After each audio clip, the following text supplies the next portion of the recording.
Dan saudara, kini kita bahas kasus meninggalnya bocah di Sukabumi, Jawa Barat yang diduga mengalami penganiayaan.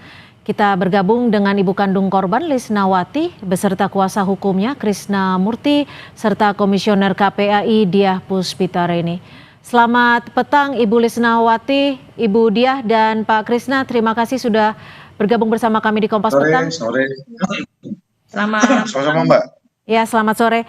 Bu Lisnawati, sebelumnya kami ingin mengucapkan turut berbelasungkawa dan juga turut berduka serta prihatin atas apa yang terjadi terhadap anak Ibu. Bu Lisna, ini kan Ibu bersama kuasa hukum melaporkan peristiwa ini ke Komisi Perlindungan Anak Indonesia. Apa dasar yang Ibu inginkan sehingga memberikan ataupun melakukan pelaporan ini? Saya pengen keadilan buat anak saya gitu. Ya, Ibu ingin keadilan. Lalu terakhir ketemu dengan anak Ibu tahun berapa Ibu? 4 tahun yang lalu. 4 tahun yang lalu. Mungkin Ibu boleh diceritakan apa yang menjadi penyebab mengapa Ibu bisa begitu lama tidak bisa bertemu dengan anak Ibu? Lost komunikasi sama anak saya gitu. Sulit berkomunikasi. Apakah ada larangan dari ayah korban atau seperti apa? Ya, ada larangan dari ayah korban juga. Bu Lisnawati, kalau Ibu sendiri sempat menemukan ada kejanggalan tidak bahwa ada dugaan kekerasan terhadap anak Ibu di Sukabumi? Kalau saya pribadi, ya ada kejanggalan gitu, yang mengganjal dari hati saya gitu. Apa saja kejanggalan yang Ibu rasakan dan yang Ibu temukan? Ya, melihat dari video banyak yang beredar itu. Ibu tapi pernah menemukan ataupun melihat langsung tidak bahwa korban sempat dianiaya atau ada luka mungkin di tubuh korban, anak Ibu? Enggak sempat. Tapi berhubungan telepon dengan anak Ibu atau dengan mantan suami Ibu? Apa? Tapi tetap berhubungan komunikasi dengan anak Ibu sebelumnya?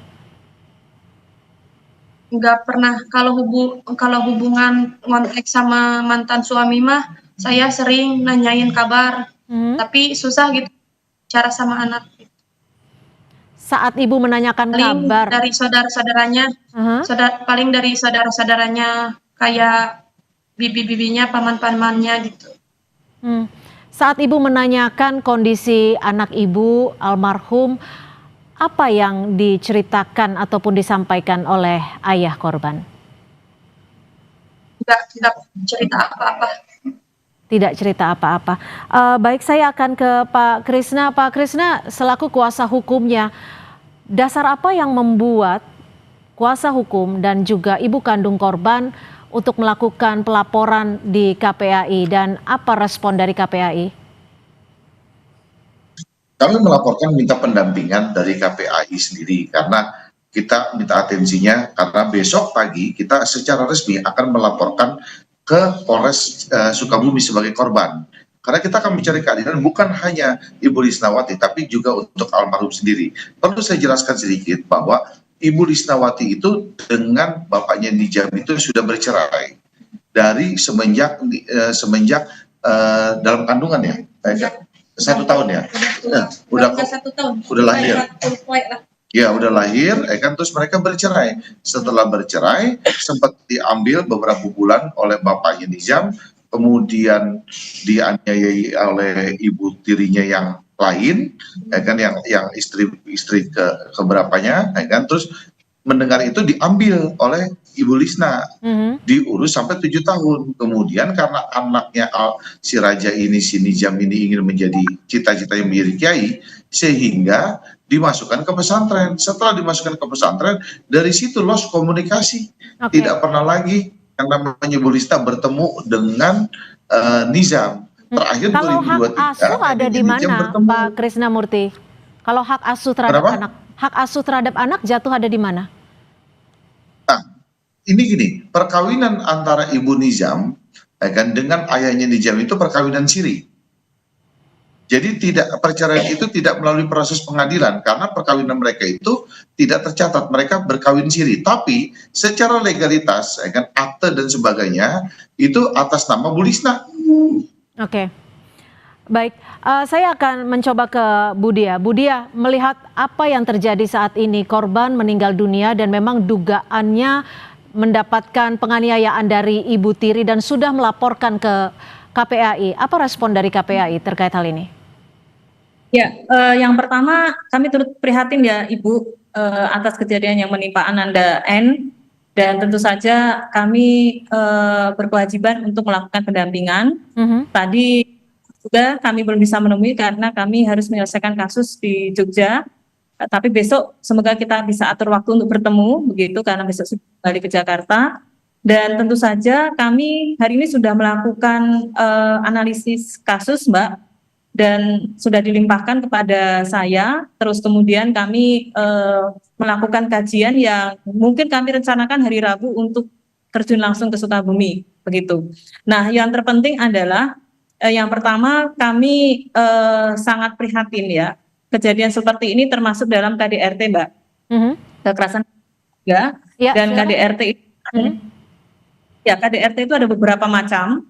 Ya, kalau ini terjadi kepada anak sampai anak meninggal dunia ini termasuk filisida, ya, kategori pembunuhan yang dilakukan oleh orang terdekat, ya. Dan, ya, tentu saja kami harus memperjuangkan hak anak, ya, yang meninggal dengan tidak wajar agar mendapatkan kejelasan penyebab kematiannya, sehingga ini tidak terjadi dan jangan sampai anak yang menjadi korban ini nantinya mendapat stigma yang negatif. Begitu, Mbak. Oke, Pak Krisna, Anda besok memastikan akan melakukan laporan ke Polres Sukabumi. Apakah menurut kacamata Anda melaporkan hal ini kembali ke Sukabumi karena ada indikasi proses hukumnya tidak berjalan dengan baik atau seperti apa? Bukankah kasus ini memang sudah ditangani? Proses hukumnya berjalan cukup baik, Mbak. Artinya bahwa sudah dari lidik sudah meningkat menjadi sidik. Artinya sudah ada bukti, 2 alat bukti permulaan. Kita sedang menunggu hasil visum dan otopsinya. Nah, kan kita bisa melihat dari berita-berita yang beredar bahwa 1 tahun yang lalu kan pernah dilaporkan ibu tirinya ini pernah dilaporkan di Polres. Lalu kemudian mereka ada mediasi sehingga dicabut. Nah, justru di sini kan petunjuk kami bahwa kan terjadi penganiayaan itu dari mulai 1 tahun yang lalu kan itu dilaporkan.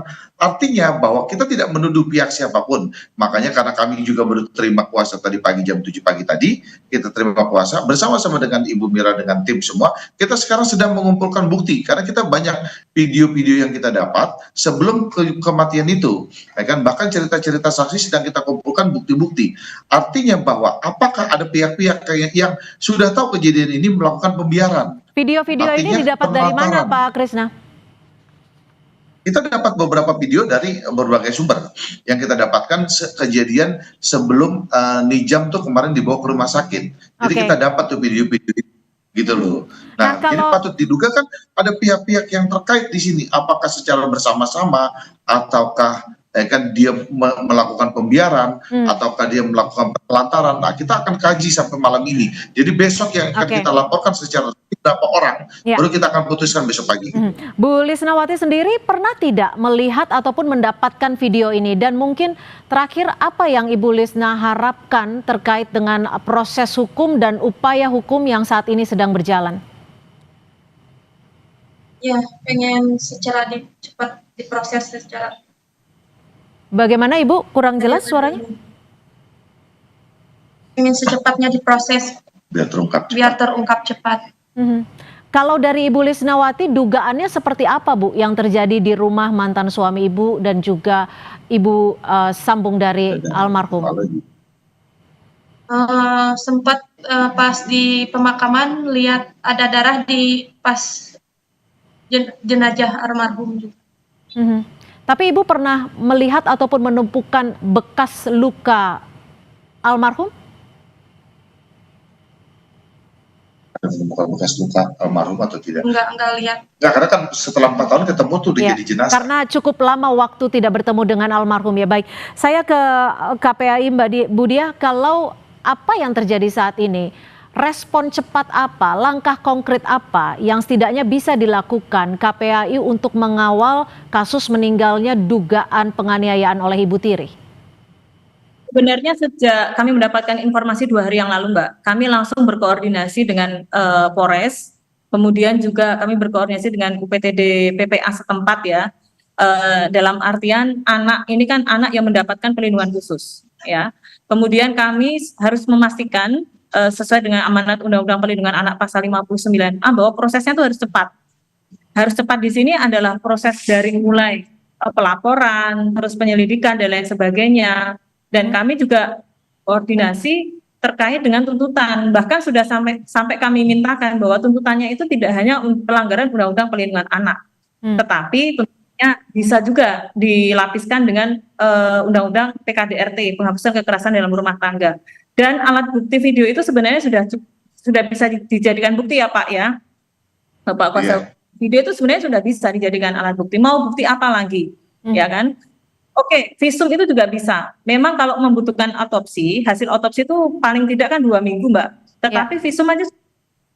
Jadi kalau menurut kami, hemat kami ya prosesnya harus cepat, begitu. Jadi tidak perlu bertele-tele, ya. Baik, terima kasih Ibu Diah Puspitarini, Komisioner KPAI. Ada sedikit tambahan, Mbak. Mungkin ada sedikit tambahan, Mbak. Bahwa kami juga akan melaporkan ke LPSK karena beberapa nomor yang tidak jelas, ya kan, Ibu Lisna ini diteror, berbagai macam teroran lah dengan WA, SMS dan sebagainya lah, macam-macam lah. Jadi Terornya kami juga apa akan melaporkan ke LPSK untuk minta perlindungan Bu Lisna. Terornya apa? Singkat saja. Ya terornya apa? Banyak yang itu mau ke rumah gitu. Baik, tentunya laporan ini nanti masih akan kami nantikan dan penanganannya juga masih akan kami nantikan. Terima kasih Ibu Diah dari KPAI, terima kasih juga Ibu Lisnawati dan terima kasih Pak Krisnamurti. Baik, terima kasih Bu Diah, terima kasih juga. Terima kasih, selamat sore.